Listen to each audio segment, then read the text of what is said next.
direct des courses avec la Fédération Anjoumaine Centre-Ouest et Oxygène Radio.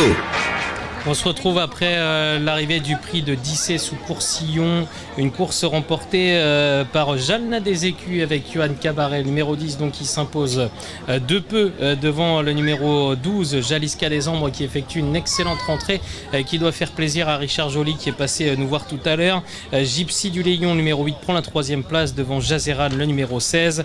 5e place pour le numéro 13 devant le numéro 7, Jussy. Et enfin la 7e place revient au numéro 3, Jolie de Bouer. Voilà pour l'arrivée de cette 5e course. J'accueille désormais Jacqueline Manceau qui est première adjointe au maire de Dissé sous Courcillon. Bonjour. Bonjour. On va parler des liens qui existent entre Dissé sous Courcillon et également l'hipporome de Château du Loir, des liens vraiment très forts. Oui, pour nous, ce champ de course qui a bon lieu donc sur la commune de Dissé sous Courcillon, pour nous c'est très important. On y est très très attaché et c'est pour ça qu'on est toujours présent et qu'on répond aussi à toutes nos associations. S'ils ont besoin de quelque chose, on est toujours présent parce que c'est important cette animation sur notre commune. On regrette même qu'il n'y ait qu'une course, quoi. Une réunion en effet.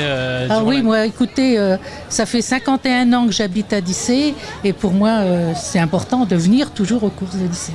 Ouais, vous sentez vraiment l'émulation, la ferveur qu'il y a des habitants de Dissé sous Courcillon pour cette réunion. La ferveur, je ne sais pas. On espère toujours. C'est vrai qu'on s'aperçoit que les gens ont du mal quand même, les habitants, à aller aux activités sur notre commune, quoi. Hein, y a des habitants de Dissé, mais à mon avis, il n'y en a peut-être pas assez, quoi. Pas assez. Mais donc tout le coin en tout cas... Disons que c'est plus les courses du départ. Les courses du départ, c'était l'événement où les gens venaient de Château à pied. On allait aux courses à Château.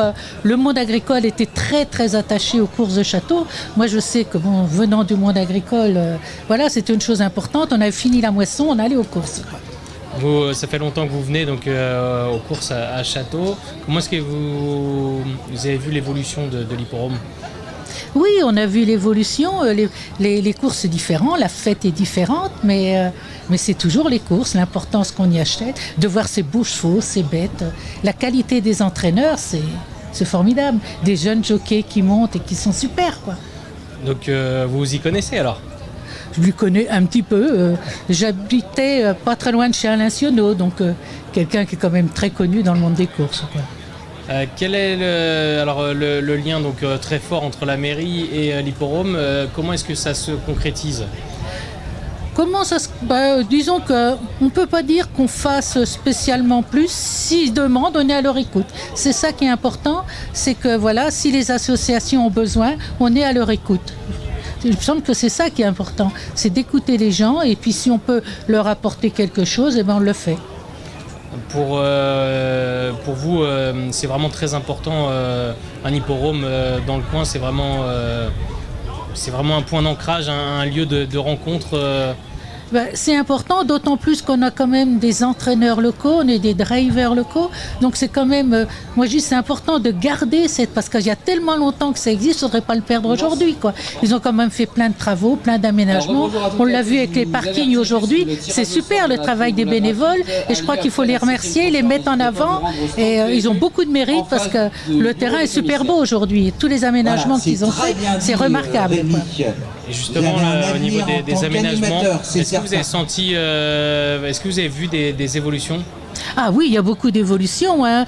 Au niveau sécurité, il y a quand même eu beaucoup de choses de faites, hein. Ça, je crois et tout ça, on le doit aux bénévoles, hein. Ouais, c'est vrai qu'on en parle régulièrement des bénévoles, c'est vraiment très important. C'est ce qui fait vivre les hipporomes. Tout à fait. Et je crois que le bénévolat, il faut le mettre en avant, c'est des gens de valeur. Et je trouve que ce qui est dommage, comme dans beaucoup d'associations, les bénévoles vieillissent un peu, on voit qu'il n'y a pas trop de jeunes quand même, mais bon, c'est compliqué, quoi. Si j'ai bien compris, la mairie de Dissé sous Courcillon fait son maximum vraiment pour on essaie toutes les associations de les soutenir, de répondre à leurs attentes, quoi.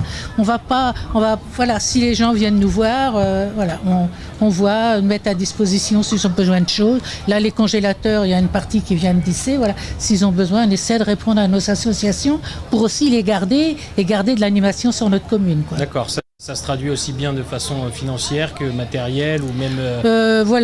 Oui, on essaie, en fonction de nos petits moyens, on est des petites communes, hein, qu'on essaie de gérer au mieux. Voilà. On peut compter sur vous encore de longues années. Écoutez, oui, il n'y a pas de problème. Hein. Nous, on ne sera peut-être pas encore longtemps au conseil, mais voilà. Hein. Ouais. Vous, ça fait plus de 50 ans, c'est ça que vous venez... Moi, ça fait 51 ans que j'habite la commune. Il y a eu 51 ans hier que je suis mariée, donc il y a 51 ans que j'habite la commune. Et que vous venez aux courses? Et que je viens aux courses, presque tous les ans, oui. D'accord, donc vous êtes vraiment une habituée. C'est un moment important pour vous dans le calendrier. J'en habitais à 3 km, 4 à peu près. Ça serait dommage de ne pas venir. Ce serait dommage de ne pas venir. C'est vraiment une date importante que vous cochez dans le calendrier? Oui, c'est une date importante parce qu'on sait que c'est le dernier dimanche de juillet, voilà. Pour nous, voilà, je dis pour nous, c'était la fête d'après la moisson. D'accord. Merci en tout cas d'être passé. De rien, voir. Avec plaisir.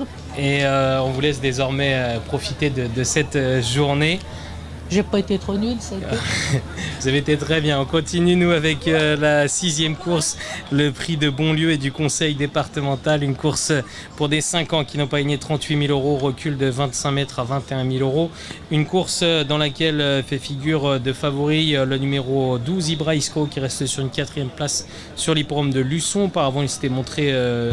intraitable. Attention également, Inédit Verderie. On a entendu tout à l'heure son entraîneur Bertrand Lebelair nous dire qu'il venait surtout pour ce Inédit Verderie. Il a gagné tout à l'heure avec Justin de Blary, donc pourquoi pas une victoire avec ce Inédit Verderie après Justin de Blary. Et puis parmi les favoris, on retrouve également Iseran, le numéro 14, qui reste sur une bonne 4e place sur l'hippodrome de Saint-Malo. Et on retrouve également parmi les favoris le numéro 7, Irwin Star, qui bénéficie d'un engagement sur mesure au premier échelon de départ. C'est l'une des bonnes chances. Iriad Lanade avec Antoine Dabouy également son mot à dire, ou encore pourquoi pas Ibiza Tonic avec Thomas Touchard qui fait partie également des chances régulières de cette course. Vraiment une course une nouvelle fois ouverte, on se répète, c'est un peu le cas de tous les lots d'aujourd'hui. Donc on se retrouvera nous justement après cette 6e course, le prix de Bonlieu et du conseil départemental. À tout à l'heure. Direct des courses avec la Fédération Anjoumen Centre-Ouest et Oxygène Radio.